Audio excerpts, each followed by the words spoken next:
보통 우리가 어버이 주일 그러면은 어머님을 많이 이야기를 합니다. 제 기억에도 아버지에 대한 기억은 크게 없었던 것 같습니다. 왜냐하면 제 아버지는 제가 태어나고 다음 날 돌아가셨기 때문에 저는 아버지에 대한 기억이나 추억이나 이런 걸 하려고 해도 생각나질 않습니다. 근데 우리가 하나님께서 목사든 아버지든 하나님의 대리자로 우리 공동체에 세워주신 분들입니다.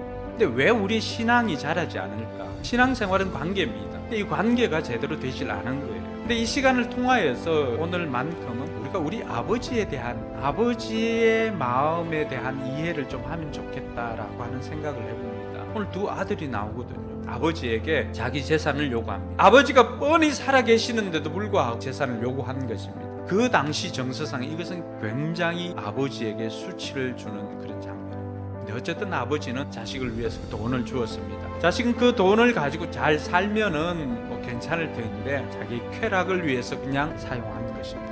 그런데 둘째 아들이 타국에서 돈이 다 떨어지니까 결국 거기에서 뭘 합니까? 돼지 키우는 일을 합니다. 하도 먹을 것이 없으니까 이제는 돼지하고 경쟁을 합니다. 이 사람의 신분이 지금 뭐예요? 아버지를 떠난 인생은 밑바닥을 경험할 수밖에 없다라고 하는 것을 가르쳐 줍니다.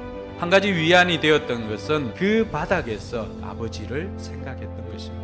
성경은 그가 이렇게 생각한 것을 그제서야 그는 제정신이 돌아와서 이렇게 되어 있습니다. 제정신이 돌아오니까 비로소 아버지를 온전한 모습으로 보게 된 거예요. 그동안 아버지에 대해서 어떤 왜곡된 것을 갖고 있었냐 그러면 아들은 자격으로 되는 줄 알았던 것입니다. 아들은 자격이 아니라 은혜로 되는 것입니다.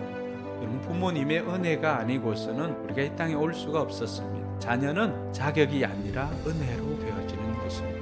아들이 떠나고 난 다음에 아버지의 삶은 매일매일 아들을 기다리며 동구 밖으로 나가서 아들이 오는 길목을 지키고 있었던 것입니다. 이게 아버지의 마음이에요. 그래서 아들이 왔을 때 먼 곳에서 있었지만 단번에 알아봅니다. 쫓아가서 그 아들을 안아줍니다. 돌아온 것만 해도 고마운 거예요. 그리고는 그 거지 같은 옷을 벗기고 이 아들에게 옷을 바꿔 입혀줍니다. 손에 반지를 끼워줍니다. 발에 신발을 신겨줍니다. 완전한 아들로서의 회복입니다. 사랑하는 성도 여러분, 우리가 아들 된 것은 자격이 아니라 은혜입니다. 근데 이 집에서 다 좋은데 한 사람, 이 큰아들만 불편한 거예요. 큰아들 역시도 아들로 산 게 아니라 아버지의 품꾼으로 자기 자신을 비하해서 살아왔습니다. 여러분, 효도라고 하는 것이 뭘까요? 저는 다른 어떤 것보다도 아버지의 마음을 아는 것이 효도라고 생각합니다. 근데 아버지의 마음은 어떻습니까? 그런 아들이라도 회개하고 돌아오기만 한다면 언제든지 지난날 묻지 않고 받아주시겠다는 것입니다. 사랑하는 성도 여러분, 이것이 육신의 아버지를 통해서 우리가 경험하게 되는 하나님 아버지의 마음이기도 하고 육신의 아버지의 마음이기도 합니다. 뭐 어떻게 하면 그 아버지의 마음을 우리가 이해할 수 있는가? 첫 번째는 함께 시간을 좀 보내보세요. 아버지에 대해서 모르는 것이 너무 많습니다. 함께 시간을 보내보시기 바랍니다. 그 함께 했던 그 시간들이 우리로 하여금 그 아버지에 대한 상을 올바르게 만들어줍니다. 둘째는 질문을 해보시기 바랍니다. 질문을 한다라고 하는 것은 아버지를 인정해 주는 것입니다. 여러분이 할 수 있는 것도 물어보시기 바랍니다. 마지막으로는 그들의 필요를 채워주는 것입니다.